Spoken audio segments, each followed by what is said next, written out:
సంబంధించి సూచనలు విజయవాడ నగరంలో బ్యాడ్ గర్ల్స్ చిత్ర యూనిట్ సందడి చేసింది. బ్యాడ్ గర్ల్స్ చిత్రం అందరికీ నచ్చుతుందని, చిత్రంలో అన్ని పాటలు వినసొంపుగా ఉన్నాయంటూ ప్రతి ఒక్కరిని అలరిస్తాయని బ్యాడ్ గర్ల్స్ చిత్ర యూనిట్ తెలియజేశారు. నగరంలో ప్రసిద్ధిగాంచిన గాంధీ పర్వతాన్ని బ్యాడ్ గర్ల్స్ చిత్ర యూనిట్ సందర్శించింది. గాంధీ పర్వతం నుంచి సిటీ అందాలను వీక్షించి సెల్ఫీలు దిగారు.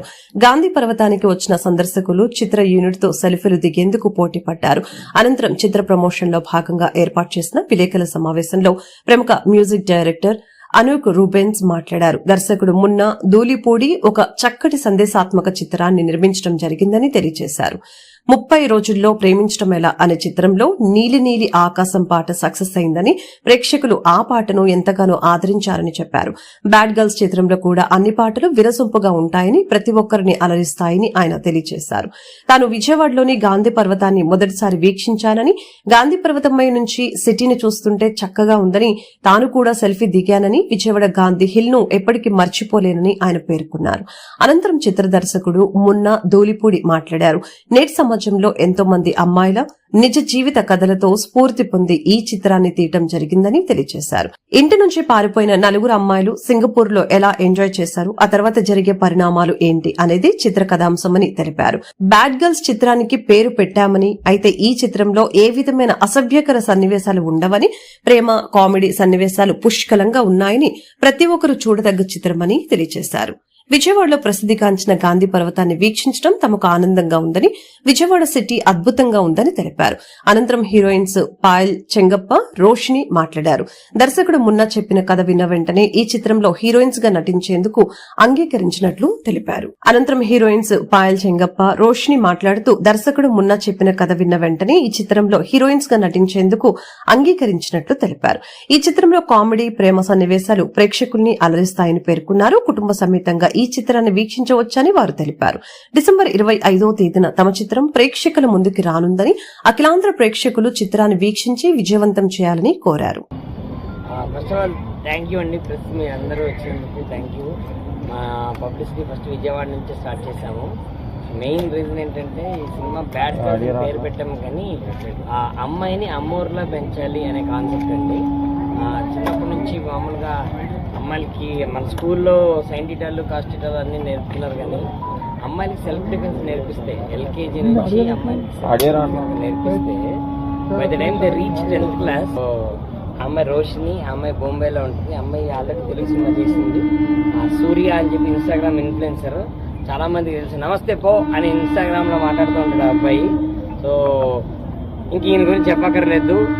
ఈయన నడుస్తున్నప్పుడు అందరికీ మనం పాటలు గుర్తొస్తూ ఉంటాయి, సౌకాడ చిన్న గుర్తొస్తాయంటే అన్ని. అలాంటి టెక్నీషియన్ మా సినిమాకి ఉన్నారు. అండ్ రేణు దేశాయ్ గారు మా సినిమాలో యాక్ట్ చేశారు. అంటే ఒక సినిమా ఎందుకు చూడాలి అంటే దాని మా వెనకాల చంద్రబోస్ గారు ఉన్నారు, అనూప్ రూబెన్స్ లాంటి టెక్నీషియన్ ఉన్నారు. రేణు దేశాయ్ గారు ఏ సినిమాలు ఎక్కువ చేయరు, అలాంటిది రేణు దేశాయ్ గారు మా సినిమాలో చేశారు. సో ఇలా ఒక ఐఎస్ఎస్ స్టాంప్ లాగా ఇంతమంది మంచి టెక్నీషియన్స్ కలిపి ఒక చిన్న సినిమా, చాలా మంచి సినిమా చేశాము. నమస్కారం. విజయవాడకి రావడం చాలా హ్యాపీగా ఉంది. అండ్ ఇక్కడ చాలా అట్మాస్ఫియర్ చాలా బాగుంది. గాంధీ హిల్స్ అసలు ఫస్ట్ టైం రావడం చాలా చాలా బాగుంది. హైదరాబాద్ లో జూబ్లీస్ గాంధీ హిల్స్ అంత బాగుంది. ఇప్పుడు రాలేదు, చాలా బాగుంది. అండ్ సో లైక్ ఆఫ్టర్ 30 రోజులు ప్రేమించడం ఎలా పబ్లిసిటీకి వచ్చాము. ఫిలిం చాలా మంచి హిట్ చేశారు. అండ్ ఈ ఫిలిం కూడా బ్యాడ్ గర్ల్స్ అనే టైటిల్, బ్యాడ్ అనే పదం ఉంది తప్ప ఫిలిం ఇట్స్ వెరీ గుడ్. చాలా బాగా చేశారు. And it has a very good meaning in it. And first of all thanks audience అందరికీ. మంచి నీలి నీలి ఆకాశం తర్వాత ఇలా చూసుకుంటా నేను సాంగ్కి మంచి రెస్పాన్స్ వస్తుంది. అండ్ చాలామంది దీన్ని సాంగ్ని లైక్ చేస్తున్నారు, షేర్ చేస్తున్నారు. సో మరొకసారి మ్యూజిక్ లవర్స్ అందరికీ థ్యాంక్స్. అండ్ ఈ సినిమాని కూడా మీరు 25th రిలీజ్ అవబోతుంది. సో మంచి మంచి కొత్త వాళ్ళే కానీ చాలా మంచి టాలెంటెడ్ ఆర్టిస్ట్ అండి. లైక్ పాయలే కానీ, రోషిని, లైక్ సూర్య అండ్ మోహిన్, వీళ్ళందరూ కూడా డెఫినెట్గా మిమ్మల్ని అందరినీ ఎంటర్టైన్ చేస్తారు with lot of emotion, lot of entertain. It's a very good film.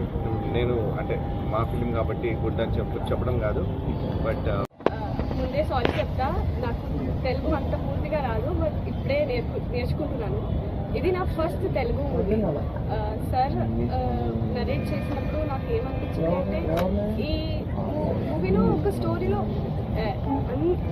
చాలామంది అమ్మాయిలకు ఆ ఫియర్, షైనెస్ అన్నీ ఉంటాయి.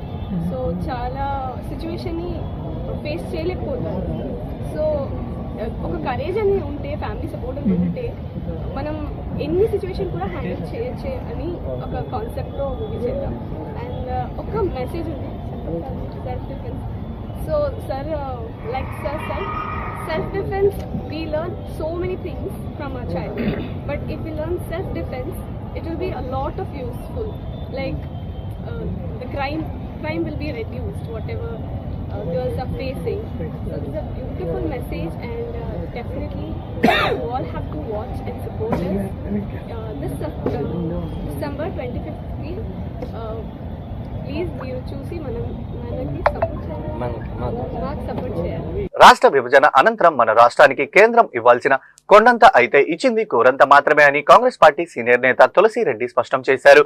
బీజేపీ 11 సంవత్సరాల పాలనలో రాష్ట్రానికి ఇచ్చింది 1500 కోట్లు మాత్రమే అని వెల్లడించారు. రాష్ట్ర పాలకులు మోడీ పక్షమా, ప్రజల పక్షమా అని ప్రశ్నించారు. విభజన హామీల కోసం సాధన సమితి పోరాటం చేస్తుందని చెప్పారు. ప్రత్యేక హోదా విభజన హామీల సాధన సమితి ఆధ్వర్యంలో గాంధీనగర్ ప్రెస్ క్లబ్ లో మీడియా సమావేశం నిర్వహించడం జరిగింది. ఈ కార్యక్రమంలో సాధన సమితి అధ్యక్షులు చలసాని శ్రీనివాస్, కాంగ్రెస్ పార్టీ సీనియర్ నేత తులసిరెడ్డి, సిపిఎం రాష్ట్ర కార్యవర్గ సభ్యులు సిహెచ్ బాబురావు, సిపిఐ ఎన్టీఆర్ జిల్లా కార్యదర్శి దోనేపూడి శంకర్ తదితరులు పాల్గొన్నారు. ఈ సమావేశంలో వారు మాట్లాడుతూ రాష్ట్రంలో కూటమి ప్రభుత్వ పాలన బీజేపీ కనుసన్నల్లో జరుగుతుందని తెలిపారు. అంబానీలకు, ఆదానీలకు దేశ సంపదను దోచిపెడుతున్నాయని తెలిపారు.